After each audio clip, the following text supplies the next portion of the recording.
Daniel एक ऐसे घनाभाकार कमरे की दीवारों और छत को पेंट कर रहा है जिसकी लंबाई, चौड़ाई और ऊंचाई दे रही। समझ गए? एक कमरा है, उसकी लंबाई, चौड़ाई, ऊंचाई डैनियल ने, मतलब वो उसको पेंट कर रहा है डैनियल, और उसकी लंबाई, चौड़ाई, ऊंचाई को दी हुई है। ऐसा कमरा है, समझ गए ना? लंबाई है उसकी 15, चौड़ाई है 10 और ऊंचाई कितनी है? 7।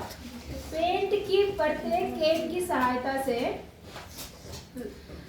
100 वर्ग मीटर पेंट किया जा सकता है। मतलब जो आप कैन खरीद के लाते हैं, छोटे छोटे कैन लाते हैं, जिससे जो आप पेंट करते हैं, एक कैन से वो 100 वर्ग मीटर आप पेंट कर सकते हैं। समझ आई बात आपको? तो आपको ये बताना है उस कमरे को पेंट करने के लिए कितने कैनों की जरूरत होगी, वो आपको क्या करना है, बताना। सवाल समझ आया कि नहीं आया? आप अपने घर में भी अगर कभी पॉलिश पेंट कराते हैं तो आप बता सकते हैं कि आपको कितनी कैन की जरूरत है, कितने आपके डब्बों की जरूरत है। सवाल समझ आया? तो देखो, डब्बा जो है, एक कैन जो है वो 100 वर्ग मीटर में पेंट कर सकता है। बात समझ आ गई? कितने एरिया को पेंट कर सकता है? 100 वर्ग मीटर। तो पहले हम ये देखेंगे हमारा खुद का एरिया कितना है, कितना क्षेत्रफल है। बात समझ आ गई? उसके बाद उस हिसाब से हम लोग डब्बे मंगवा लेंगे। बात समझ आ गई? तो सबसे पहले हम लिखेंगे, पहले आप लिखना, करने का तरीका क्या है, पहले लिखना कमरे की लंबाई। क्या लिखना? कमरे की लंबाई। लिखने का तरीका बेटा पूरा होता है। लंबाई, इसको ब्रैकेट में एल भी दिखाओ, कितना है ये, कितने मीटर? 15 मीटर। 15 मीटर। कमरे की चौड़ाई कितनी दी है आपको? 10 मीटर। 10 मीटर। समझ आया? कमरे की ऊंचाई कितनी दी है? कितनी? 7 मीटर। 7 मीटर। समझ गए? अब हम निकालते हैं कमरे के। अब एक और बात समझो बेटा, कहाँ पेंट कर रहा है वो ध्यान दो। दीवारों पर और छत पर। कहाँ कर रहा है? दीवारों और छत पर। नीचे तली का मतलब नहीं है। तो कितनी दीवारें बनी टोटल? 5। कितनी? 5 दीवारें बनी। तो 5 दीवारों का क्षेत्रफल, थोड़ा सा अपना एक कमरे का रूप ले लो। कमरा आपका कुछ ऐसा होता है, घनाभ के आकार का होगा। मान लो ऐसा बना हुआ आपका कमरा है, ये ऐसा होगा कमरा। थोड़ी देर के लिए मान लेते हैं, तो ये मान लेते हैं हम लंबाई है। ये क्या है? लंबाई। ये क्या है आपकी? चौड़ाई। और ये क्या है? ऊंचाई। आई बात समझ में? तो आप लिखेंगे कमरे की चारों दीवारों और छत का क्षेत्रफल तो बेटा जो टोटल क्षेत्रफल बनता है वो तो मैंने आपको बताया था, 2LB + BH + HL होता है ना। अब वो तो टोटल 6 पृष्ठों का होता है, तो एक पृष्ठ इसमें हमें नहीं चाहिए। एक पृष्ठ नहीं चाहिए, कौन सा वाला? नीचे वाला। नहीं आई बात समझ में? तो पहले मैं कुल लिख लेती हूँ। कुल क्या होता है आपको मैंने बताया, 2LB + BH + HL। समझ आई बात? इसमें से कौन सा वाला हटा देती हो? नीचे फर्श कौन सा होगा? आपने 2 बार लिख दिया, BH आएगा ठंडे में तो BH। समझ गए नहीं समझे? अब हटाओ नीचे से, कौन सा वाला तल हटेगा बताओ? कौन सा हटेगा? LB। क्यों हटेगा? क्योंकि फर्श में लंबाई होती है और चौड़ाई। नहीं आई बात समझ में? तो मैंने इसमें LB को क्या कर दिया? आप चाहो तो पहले ही माइनस कर दो। समझ गए? 2BH कर दो, 2HL कर दो और LB 1 कर दो। नहीं आई बात समझ में? चाहो तो मान रख के हटा दो, आपकी मर्जी है, आप कैसे भी कर सकते हो। इतनी बात समझ आई नहीं आई? क्या नाम है इस लड़के का जो लिख रहा है? अभी लिखना नहीं है, अभी पहले समझ लो, टाइम मिलेगा तुम्हें। इतनी बात समझ आई? अब मान रखो 2LB कितना है बेटा? 15 गुणा 10। BH कितना है? 10 गुणा 7। थोड़ा डायरेक्ट कर दूं मैं? 70। ठीक है, कोई दिक्कत? फिर उसके बाद में इन दोनों को गुणा करना है, तो 15 × 7 = 105। कोई दिक्कत? माइनस LB बेटा 15 दाम में 150। यहाँ पर भी 150 कर दिया। यहाँ तक कोई दिक्कत है? मैंने थोड़ा शॉर्टकट कर दिया, हो जाएगा। सबको समझ आ रहा है? अच्छा, अब क्या हुआ जरा देखो, जोड़ लो सबको। तो यहाँ पर देखो 150, 70, 105, तो कितना आया? 5, 12 का 2 और यहाँ पे 325। अब 325 में कितने से गुणा होना है? 2 से। तो 2 से गुणा कर दो, 5 × 10 और यहाँ पर कितना आ गया? यहाँ पर 5 और 6 650 650 में से क्या माइनस करना है 150 माइनस कर दिया 150 जब 500 माइनस क्यों होगा कितना होगा 550 माइनस कर दिया। अच्छा माइनस करके अच्छा कैलकुलेशन तो तुम्हारी खूब अच्छी है। कितना मीटर स्क्वायर आपका वो क्षेत्रफल है जहाँ पे आपको पेंट करना है। नहीं आई बात समझ में? हाँ जी मैम। पेंट करने वाली जगह समझ आ गई आपको? जी। आप समझो। अब उसने क्या बोला कि 100 वर्ग मीटर पर पेंट करने के लिए कितने डब्बे चाहिए? 5 क्यों चाहिए? अरे तो पहले आंसर निकाल रहे हो। आप लिखेंगे चूंकि क्या लिखेंगे? चूंकि 100 मीटर स्क्वायर क्षेत्रफल पर कितना कैन चाहिए? कैन की आवश्यकता कितने कैन की आवश्यकता होती है? कैन की आवश्यकता तो एक कैन चाहिए होता है नहीं चाहिए होता है? तो इसलिए एक पर करने के लिए आपको क्या होगा 1/100 हमेशा ये नियम होता है 1/100 और फिर जितने का होता है कितना है हमारे पास 500 आपने तो पहले से डायरेक्ट ही निकाल लिया बेटा तो आपको बताइए कितना होगा 1/100 और 500 क्या होगा आता है ना आपको 0 से 0 कितने कैन इसका मतलब आपको कितने कैन की जरूरत है आपको पूरे घर को मतलब चारों दीवारों को और छत को पॉलिश करने के लिए 5 कैन ले लेंगे तो आपका काम हो जाएगा। समझ आई बात? नहीं आई? बताना है निकाल लो फिर अगला बताते हैं। मिलूंगी भी नहीं तुम्हें देखने को मुझे लगता है कि मैं तुम्हें कभी भविष्य में मिलूंगी। हाँ मैम मिलूंगे घर ले जाके मैं कुड़ी लेके ले मैम स्टार्ट कर दिया कर दिया चलो स्टार्ट करते हैं। देखो यहाँ पर 6 क्वेश्चन क्या बोल रहा है कि वर्णन कीजिए कि दाईं तरफ की आकृतियाँ किस प्रकार से समान है। आवाज में ध्यान से सुनो। 2 आकृतियाँ दिखा रखी है आपको एक है बेलनाकार ऐसा सिलेंडर और एक कैसा है घन है कैसा है एक घन कोई दिक्कत ऐसा कोई दिक्कत नहीं होगी आपको सब समझ आ रहा है। अब देखो क्या है इसमें क्या है इन्होंने कहा कि किस बात क्यों किस प्रकार से समान किस प्रकार से समान और किस प्रकार से भिन्न है। तो हम समान तो केवल ये कह सकते हैं कि जी इसकी ऊंचाई 7 दे रखी है और इसका व्यास भी कितना दे रखा 7 मीटर सेंटीमीटर और इसकी भी जो लंबाई चौड़ाई ऊंचाई है वो कितनी दे रखी है बस इस तरह से समान है ना। अगर समानता देखेंगे तो इसी तरह से देखेंगे। अच्छा अब क्या बोल रहा है कि एक दूसरे से किस प्रकार भिन्न है किस डिब्बे का पार्श्व पृष्ठीय क्षेत्रफल अधिक है। पार्श्व मतलब पार्श्व पृष्ठीय क्षेत्रफल का क्या मतलब हुआ जल्दी बताओ है पार्श्व पृष्ठीय क्षेत्र सतह तो सबको बोलते हैं सतह तो सारी होती है। मैं यहाँ पे बोल रही हूँ एक शब्द आया था तुम्हारे पे जब आपने प्रयास कीजिए वाला सवाल कीजिए उसमें भी आता है पार्श्व पृष्ठीय क्षेत्रफल। क्या होता है पार्श्व पृष्ठीय क्षेत्रफल और कुल पृष्ठीय क्षेत्रफल दोनों में अंतर बताया था किसी को भी नहीं पता? हाँ एक का नहीं साइड का नहीं समझे?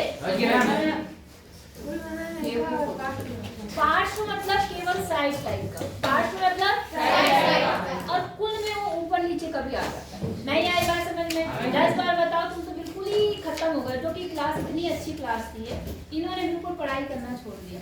लड़कियां से फालतू कामों में ज्यादा हो गई है बस गप्पे भरवा लो इनसे बस और लड़के तो महान है उनकी तो कोई तुलना ही नहीं है इस क्लास की। चले स्टार्ट करें तो आपको इसका आपको क्या करना है पार्श्व पृष्ठीय क्षेत्रफल निकालना है दोनों आकृतियों का और बताना है किसका ज्यादा है किसका समझ गए। तो देखो सबसे पहले हम बात करते हैं इसकी ठीक है। इसकी ऊंचाई कितनी है 7 और त्रिज्या कितनी है 7/2 क्या है क्योंकि यहाँ से यहाँ तक दिया है ये व्यास है और इसका क्या लेंगे आधा मतलब 3.5 या 7/2 नहीं आई बात समझ में? अच्छा इसका तो सब कुछ दिया है तो आपको पता है बेलन का पार्श्व पृष्ठीय क्षेत्रफल का क्या सूत्र होता है।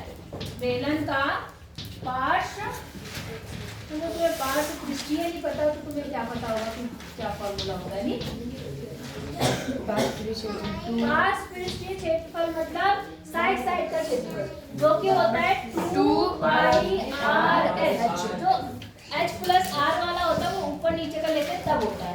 ये केवल पार्श्व पृष्ठीय है, साइड साइड। समझे नहीं समझे? पक्का? आप रखो मान। 2 का मतलब 2, पाई का मतलब और R कितना 7/2 और H कितना 7। यहाँ तक समझ आया कि नहीं आया? इस 7 से एक 7 काट दो, काट दिया। इस 2 से 2 काट दिया, नीचे के सारे कट गए। यहाँ पर बचा 22 और 22 को अगर आप 7 से गुणा करेंगे 7 दूनी 14 और 14 और 1 154 मीटर स्क्वायर आपका क्या आ गया? आंसर नहीं, पार्श्व। अब हम किस पे आते हैं? इस पे। ये कैसे आती है? घन। क्यों? क्योंकि इसकी लंबाई चौड़ाई ऊंचाई तीनों क्या है? बराबर। तो आप लिखेंगे घन का पार्श्व पृष्ठीय क्षेत्रफल। बताओ कितना होगा? 4a²। बिल्कुल। क्या होगा? 4a²। क्यों होगा 4a²? क्योंकि सिर्फ 4 सतह क्योंकि सारी सतह बराबर है। तो अगर फुल होता तो 6 लेते, ऊपर नीचे की भी लेते, लेकिन अब हमें ऊपर नीचे की नहीं लेनी, केवल 4 पृष्ठ लेने हैं। तो क्या बनेगा? 4a²। समझ गए? a क्या है आपके पास में? 7। तो ये बन गया 4 × 7 × 7। समझ गए? तो 7 सतह 49 को कितने से गुणा कर देंगे? 4 से। तो 9 चौक 36 और 4 चौक 16 17 18 19 कितना आया? 196 मीटर स्क्वायर, सेंटीमीटर स्क्वायर। अब मुझे ये बताओ किसका पार्श्व पृष्ठीय क्षेत्रफल ज्यादा है? घन का। तो इसने आपसे यही पूछा था कि किसका पार्श्व पृष्ठीय क्षेत्रफल अधिक है। तो आप क्या कहेंगे? पार्श्वीय क्षेत्रफल अधिक है। हाँ जी, पार्श्व पृष्ठ क्षेत्रफल अधिक है। हाँ जी, अधिक है। बोलो समझ आया नहीं हाँ, आया? हाँ, आ गया? कर लो फिर अगला करते हैं। अगला समझा रही हूँ मैं, आप खुद करेंगे, ठीक है? 7वां सवाल में देखो क्या कह रहा है कि 7 मीटर त्रिज्या और 3 मीटर ऊंचाई वाले एक बंद बेलनाकार टैंक को किसी चादर से बना हुआ है, धातु की चादर से बना हुआ। समझिए कैसा है टैंक हमारा? बेलनाकार। कैसा है? ऐसा टैंक, ठीक है? जिसकी लंबाई कितनी, सॉरी त्रिज्या कितनी है? 7 मीटर। 7 मीटर। और चौड़ाई कितनी है? मतलब चौड़ाई मतलब ऊंचाई कितनी है? 3 मीटर। समझ गए आप लोग? ऐसा एक टैंक बना है जिसमें ढक्कन भी है, बंद बोल रहा है वो, तो दोनों तरफ से क्या होगा? बंद। समझ गए? अच्छा, इसको आपको क्या करना है, किसी जो आपने देखा होगा गेहूं वगैरह रखने के लिए, स्टोर रखने के लिए करते हैं, तो वैसा टैंक है आपके पास में। और वो किसका बना हुआ है? चादर का बना हुआ, धातु की चादर। देखा आपने? जैसे बक्से वगैरह होते हैं जिस उसके किसके होते हैं? उसके एल्युमिनियम के होते हैं, एल्युमिनियम के या जस्ते के। तो वैसे एक चादर का बना हुआ है, ठीक है? चादर वैसे चादर मत समझना कि सोने वाली चादर कि बेडशीट की बात कर रहा है, ऐसा तो नहीं सोचे तुम। धातु की चादर में चादर, हाँ धातु की चादर, ठीक है? अच्छा, आप क्या बोल रहे हैं यहाँ पर? कहाँ गया? उसे बनाने के लिए वांछित धातु की चादर की मात्रा आपको बतानी है। तो एक बात बताओ, जितना उसमें लगा है वही तो चादर, वही तो आपको मात्रा है, तो वो क्या कितना है? एक तो ये वाला भाग ऊपर का और नीचे का, तो क्या निकालना है इसमें? कौन सा? कुल पृष्ठीय क्षेत्रफल। सूत्र आपको पता है 2πr bracket h plus r, और r भी दिया है और h भी दिया है। निकाल लेंगे पक्का? अगला चले।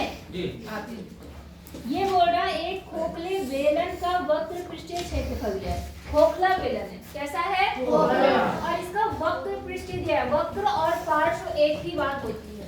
कौन सा? वक्र या पार्श्व, दोनों ही क्या है? एक ही बात है। मतलब कौन सा क्षेत्रफल दिया है? पृष्ठीय क्षेत्रफल कितना दिया है बेटा? 42 4200 सेंटीमीटर। समझ गए? नहीं समझे? सेंटीमीटर बोलो समझ आई बात आपको? अच्छा, अब क्या बोल रहा है? इसे इसकी ऊंचाई के अनुदिश काटकर 32 सेंटीमीटर चौड़ाई की एक आयताकार चादर बनाई जाती है। समझ गए? एक खोखला बेलन था, ऐसा बेलन था, इन्होंने इसको ऐसे काट दिया। जब काट दिया आपने, सॉरी इसको नहीं काटा, कहाँ से काटा, इसकी ऊंचाई के अनुदिश, हाँ इसकी ऊंचाई के अनुदिश 32 सेंटीमीटर की चौड़ाई, ऊंचाई के अनुदिश काटना है, चौड़ाई के अनुदिश नहीं, समझ गए? मतलब इसको ऐसे नहीं काटना, कैसे काटना है, यहाँ से इसको काट दो, काट दिया तो काटने के बाद वो ऐसे फैल गया, क्या बना, आयताकार, ऐसा बना, वो नहीं बना जी, नहीं आई बात समझ में? जब आप फाड़ोगे बीच से तो वो, जैसे मैंने कल कागज को फोल्ड करके बेलन बनाया था, तो उसे बीच से काटोगे तो फिर से कागज जैसा बन जाएगा, तो वैसे ही यहाँ पर भी क्या हो गया है, बन गया है, जिसकी चौड़ाई कितनी है, 32, चौड़ाई कितनी है, 32 सेंटीमीटर। अच्छा अब क्या बोल रहा है, तो एक चादर बनाई जाती है, आयताकार चादर का आपको परिमाप निकालना है, क्या निकालना है, परिमाप। अब बेटा परिमाप किसी चीज का क्या होता है, हाँ, आयत का परिमाप क्या होगा, जोड़, किसका जोड़, आयत का क्या, किस चीज का जोड़, चारों भुजाओं का जोड़ क्या बनेगा, परिमाप। उस परिमाप में दो लंबाई होगी, दो चौड़ाई होगी, तो चौड़ाई तो दे रखी, क्या लंबाई दे रखी, तो पहले हम क्या निकालेंगे, लंबाई, क्या निकालेंगे, आई बात समझ में कि नहीं आई, आ गई? अब मेरी बात ध्यान से समझना, ठीक है? ये जो पृष्ठीय क्षेत्रफल है वो इसके इस चारों भाग का दिया था। अब हमने जब उसको फाड़ दिया तो भी तो क्षेत्रफल किसका आया, आयत का, क्योंकि सेम चीज है ना, दोनों चीजें क्या है, सेम। इसका मतलब जो इसका पार्श्व पृष्ठीय क्षेत्रफल था, अब उसको जब हमने फैला दिया तो वो एक आयत बन चुका है, तो क्षेत्रफल तो यही रहेगा कि नहीं रहेगा। अब आयत में आ गया तो हम आयत वाला सूत्र लगाएंगे। आयत का क्षेत्रफल क्या होता है, लंबाई गुणा चौड़ाई। तो यहाँ पर हमारा जो लंबाई गुणा चौड़ाई है वो बन जाएगा 42, 4, 24, नहीं समझ आया कि नहीं आया? अब आपको चौड़ाई दी है, कितनी दी है, 32, तो 42, 24 आपकी क्या है, क्षेत्रफल है। ये गुणा में इधर आके क्या होगा, तो L बराबर कितना हो गया, 42, 24, 32, काट देते हैं इसे, 2 से काटा 16 आ गया, 2, 1, 1, 2, फिर से 2 से कट जाएगा, यहाँ कितना हो गया 8, और यहाँ कितना होगा 2 कम 2, और यहाँ देखो इनको एक साथ लेना पड़ेगा, तो 0, 2 पंचे 10, 2 छीं 12, फिर से काट दो, कितना आ गया 2 पंचे 10, 2 दूनी 4, 2 अठे 16, फिर से काट दो, 2 दूनी 4, 2 छीं 12 और 4, फिर 2 से काट दो, 2 कम 2, 2 तिया 2 गुना, कितना आया 132 सेंटीमीटर उसकी क्या आ गई, लंबाई। अब उस चादर का क्या निकालना है आपको, परिमाप। तो परिमाप का सूत्र क्या होता है, तो बाहर से लंबाई प्लस चौड़ाई, नहीं आई बात समझ में? चारों भुजाओं को जब जोड़ेंगे तो 2 लंबाई 2 चौड़ाई बताया मैंने बहुत बार आपको। तो यहाँ पर कितना हो गया, 2 लंबाई कितनी है 132 और चौड़ाई कितनी है 32 और 132 मिलकर कितना बन गया 164 को गुणा करोगे तो 8, 6 दूनी 12 और 2 और 1 3, कितना मीटर आपका, सेंटीमीटर आपका क्या आ गया, और समझ आया नहीं आया, हो जाएगा कर लो फटाफट। स्क्वायर क्यों आएगा, परिमाप मतलब लंबाई है, परिमाप का मतलब क्या है, लंबाई हमेशा मीटर सेंटीमीटर होगी, क्षेत्रफल होता है स्क्वायर, क्षेत्रफल किसमें होता है, देखो बेटा 9वां सवाल देख लो फटाफट, इसका आप समझ लो और कर लेना, ठीक है? मैं बता रही हूँ, ठीक है? इसमें देखो क्या है आपके पास में, ये क्या बोल रहा है कि किसी सड़क को समतल करने के लिए एक सड़क रोलर को सड़क के ऊपर एक बार घुमाने के लिए 750 चक्कर लगाने पड़ते हैं, समझ आया? एक सड़क बनती है ना, सड़क, तो सड़क को प्लेन करना पड़ता है, तो उसे प्लेन करने के लिए आप रोलर देखा होगा, बड़े रोलर, तो उस रोलर को आप क्या करते हैं, प्लेन करने के लिए यूज करते हैं। तो यहाँ पर क्या है, जो सड़क आप क्या काम कर रहे हो, प्लेन कर रहे हो, उसके लिए जो रोलर है, रोलर कैसा होता है, कौन से शेप में होता है, सिलेंडर, बेलनाकार होता है, ऐसा होता है। तो इसको जब आप इसके ऊपर सड़क के ऊपर ऐसे ऐसे चलाते हैं, ऐसे घुमाते हैं ना, चलाते हैं तो पहिया घूमता है, वो मोटा सा जो पहिया होता है। तो अगर उस रोड को, जितनी लंबी वो रोड बनी है, उसको समतल करने के लिए उसे 750 चक्कर लगाने पड़ते हैं। कितने लगाने पड़ते हैं? 750। ठीक है। यदि सड़क रोलर का व्यास, जो रोलर का व्यास है, जो रोलर का क्या है व्यास, वो कितना है? 84 क्या सेंटीमीटर। आपका रोलर ऐसा होता है ना, ऐसा होता है कि नहीं होता? अब यही पूरे सड़क को क्या करता है? प्लेन करता है। इसकी जो आपने कहा कितना दे रखा व्यास, यहाँ से यहाँ तक 84 सेंटीमीटर है। क्या है? 84। और इसकी लंबाई कितनी है? 1 मीटर ओनली। आई बात समझ में? तो आपको क्या बताना है? सड़क का क्षेत्रफल कितना है। आई बात समझ में? अब मेरी सिर्फ एक छोटी सी बात समझो, आप सवाल आराम से लगा लेंगे।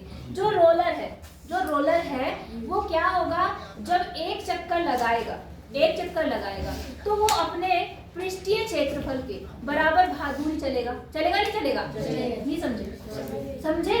समझिए पक्का बताओ। कोई वैसा चीज भी नहीं होता मेरी क्लास में। जैसे थोड़ी देर के लिए गिलास को रोलर जैसा मान लो, ये गिलास रोलर है, ठीक है? ये निशान दिख रहा तुम्हें? अब ये निशान जब दोबारा ऊपर आएगा तो एक चक्कर बनेगा। ये यहाँ पर है, हम अभी ये कहाँ पर? मान लो यहाँ पर, ठीक है? अब ये रोलर घूम रहा है, घुमा घुमा घुमा घुमा घुमा घुमा घुमा। आई बात समझ में? रोलर ने इतनी जगह, मान लो, या इतनी जगह, जो भी आपकी, इतनी जगह ले ली तो एक चक्कर में उसने इतनी दूरी चली कि नहीं चली? आई बात समझ में? वो किसके बराबर है? इसके पृष्ठीय क्षेत्रफल। तो आप क्या लिखेंगे? रोलर का पृष्ठीय क्षेत्रफल या एक चक्कर में चली गई दूरी, दोनों बराबर है, वो किससे निकलेगी? 2πr/h। किससे निकलेगा? 2πr/h।